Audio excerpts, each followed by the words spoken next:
안녕하세요. 오늘은 삭발 103일차입니다. 오늘 파라 가기 전에 기타 연습을 하고 가려고 학원에 왔는데 알고 보니까 오늘은 휴무일이더라고요. 그래서 아쉬운 마음에 또 근처 공원을 왔고요. 시간이 남은 김에 파라에 대해 이야기를 조금 해볼까 합니다. 일단 파라는 그리스어로 동행이라는 뜻을 가지고 있고요. 뭔가 나 혼자만이 아니라 다른 사람들과 함께 이제 활동을 하고 함께 생각하고 이런다는 의미에서 파라라는 명칭을 사용하고 있는데요. 자세한 것은 코치님들께 이야기를 듣는 게 맞겠지만은 제가 이해하는 파라의 명칭은 그런 의미를 갖고 있습니다.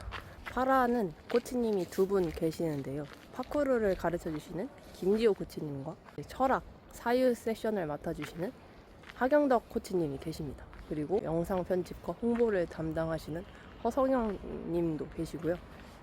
이제 또 다른 많은 사람들이 파라를 함께 이제 커뮤니티를 이끌어 나가고 있습니다. 파쿠르에 대한 구체적인 설명은 제가 나중에 영상에 또 따로 한번 담아보도록 하고요. 제가 느끼는 파쿠르는 사실 예전에는 그냥 파쿠르 하면은 그냥 되게 이런 말 해서 되게 죄송하지만 그냥 생각 없이 그냥 위험을 즐기는 사람들이 하는 그냥 스포츠라고 생각을 했거든요. 근데 막상 하고 보니까 느껴지는 게 자유로움, 즐거움, 그리고 생각보다 안전하다. 본인이 할 수 있는 능력치 안에서만 활동을 하니까 코치님과 함께 운동하면서 다칠 일은 없어요. 그래서 코치님이 말씀하시기를 파쿠르 하다가 이제 수업 중에 다치는 게 아니라 보통 수업 외 시간에 본인의 능력치보다 넘어서는 이런 움직임을 하다가 부상이 발생하는 경우가 많다고 합니다. 그래서 사실 같이 할 때는 다칠 일이 없기 때문에 딱히 큰 걱정은 안 하셔도 될 것 같습니다. 이 파쿠르라는 움직임의 장점은 도구가 필요 없다는 거예요. 사실 다른 스포츠들은 도구가 반드시 있어야 되는 스포츠들도 많잖아요. 근데 이거는 제 몸만 있으면 돼요. 제 몸하고 그냥 이 지구만 있으면 됩니다. 그래서 보통 주변 사물들을 활용해서 이제 파쿠르를 이렇게 표현한다고도 하더라고요. 출발지에서 어느 도착지까지 최대한 빨리 이동할 수 있게끔. 왜냐면 그래야지 이제 파쿠르 잘하는 사람들은 건물에서 뛰어내리기도 하고 이제 길이 아닌 것 같은 길을 헤쳐나가기도 하고 그러는데 그만큼 파쿠르는 준비물이 필요가 없다. 그게 참 매력적이지 않습니까? 지금 여기서도 하려면 할 수 있는 게 파쿠르다. 돈에 구애받지 않을 수도 있고 그런 것들은 참 좋은 점이라고 생각을 합니다. 그리고 이런 자연에서도 함께 할 수 있고 도시에서도 할 수 있고 시간과 장소의 구애를 받지 않는다. 그러니까 파쿠르의 큰 매력입니다. 그리고 자유롭다는 것, 형식이 정해져 있지 않다. 내가 하고 싶은 대로 할 수 있다. 이런 것들이 파쿠르의 꽤나 큰 장점이라고 생각하고요. 몸이랑 정신, 마음 이런 것들이 다 연결되어 있다고 저는 생각을 하는데 몸의 자유를 느끼다 보면은 사고의 자유도 느낄 수 있지 않을까 그런 생각을 합니다. 다음 두 번째 이제 사유 세션, 철학에 대해서 이야기를 해볼까 합니다. 사실 제가 철학에 대해서는 잘 몰라요. 철학자들이 어떤 이야기를 했는지도 잘 모르고 수업 내용도 어려운 부분이 많긴 한데 그냥 그 어려움 속에서도 그냥 이야기를 들으면서 제 삶에서 느껴지는 것들 그런 것들을 생각하면서 계속 고민하는 그런 것들이 재밌게 느껴져서 파쿠르랑 철학을 같이 하는 게 꽤나 매력적인 커뮤니티라고 생각을 합니다. 그래서 사람들도 꽤나 다양한 사람들이 많이 오고요. 진짜 한마디로 표현하면 파라는 저에게 즐거움이다. 그렇습니다. 즐거움이 없으면 안 할 것 같아요. 즐겁기 때문에 할 수 있는 거라 생각하고 물론 하면서 파쿠르라든지 움직임을 할 때는 엄청 육체적으로는 힘들긴 한데 육체적으로 힘들고 나면은 또 뒤에 성취감도 있고 뿌듯함도 있고 몸이 힘들면 오히려 이제 잠도 잘 자게 되는 것도 있고 하고 나면 아무튼 많이 즐겁습니다. 어제도 춘천 갔었는데 그때 파쿠르 배우는 것도 너무 재밌었고요. 그리고 파쿠르는 혼자서도 할 수 있지만 다른 사람이랑도 함께 할 수 있다는 것도 꽤나 큰 장점이라고 생각을 합니다. 너무 이제 장점만 말하는 것 같아서 일단은 오늘은 말을 줄이도록 할게요. 그래서 파라는 수업이 어떻게 이루어지느냐에 대해서 설명을 하고 싶은데 세션이 한 달 주기로 이루어지는데 총 4주에 걸쳐서 진행이 됩니다. 그래서 첫 주에는 파라에 있는 사람들이 한 사람이 자기의 이야기를 다른 사람들한테 하고 싶은 이야기를 그냥 하면 되는데 정해진 시간, 뭐 형식도 전혀 없고요. 그냥 본인이 하고 싶은 본인의 인생 이야기를 합니다. 그리고 이제 사람들이 그 이야기를 듣고 떠오르는 이제 키워드 단어들을 나열을 하고요. 거기서 나온 단어들 중에서 3가지를 선택을 해가지고 그 다음에 3주 동안 그 키워드를 가지고 몸의 움직임 파쿠르를 하고 철학을 하고 사유를 이렇게 나누고 그런 형식으로 진행이 됩니다. 지난주에 자기 고백을 사실 제가 했었거든요. 그래서 이번 세션이 저한테는 더 의미가 있기도 합니다. 지난주에 저의 이야기를 했을 때는 어떤 키워드들이 나왔는지 사진을 첨부하겠습니다. 제 이야기를 듣고 다른 사람들이 이런 키워드를 꺼내주셨고요. 꽤나 정말 다양한 키워드들이 나왔죠. 그리고 이제 거수를 해서 총 3가지 단어를 다수결로 뽑았습니다. 그래서 나온 단어들이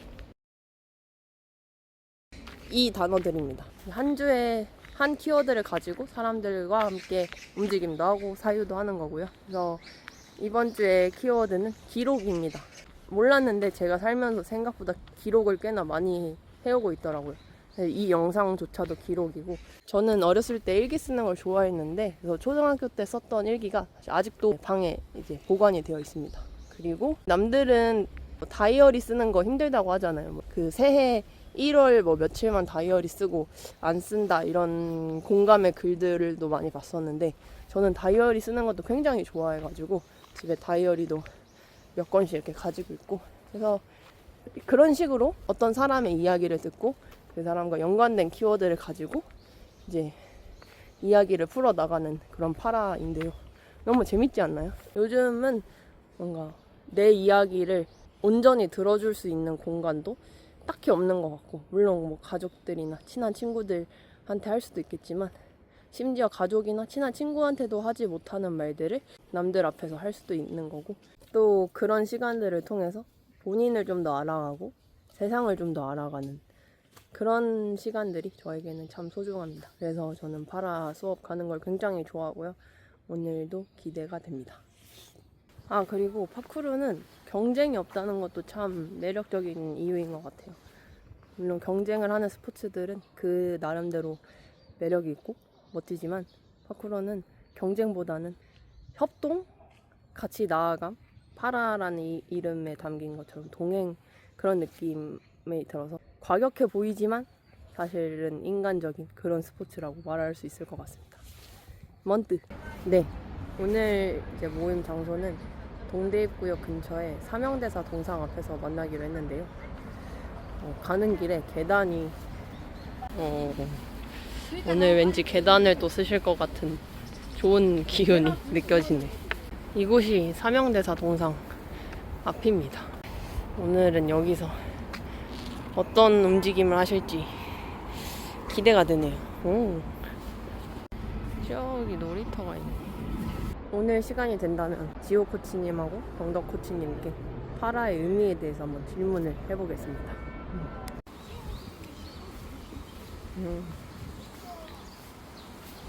여기도 나무들이 많이 심어져 있어서 여름에 놀러 오기 되게 좋을 것 같습니다.